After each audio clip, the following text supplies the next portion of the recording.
I lived in a domestic violence life, and you know my childhood was extremely difficult.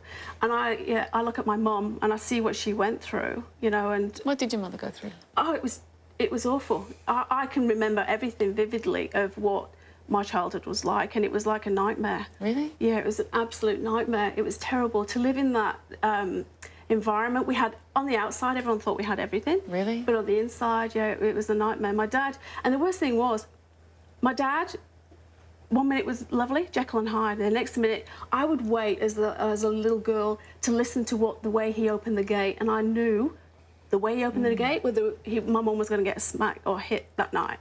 Tracy, how did you leave? You left at 14. How did your mother get you? How did she get you out of there? Well, I remember the night.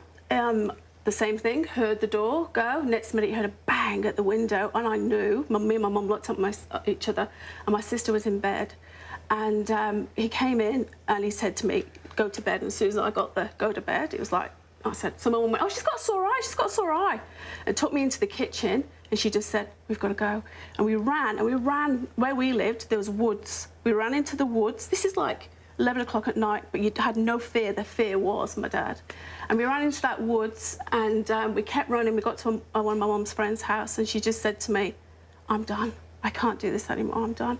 We got my sister, and she went through the battered women's home shelters, and we went. And we had, like I say, we had everything, but it meant nothing because I was in this run-down house with all of the women going through the same thing, and sitting there in this horrible room. But at that night, I slept like a baby. And we got my sister the next day, and we never went back.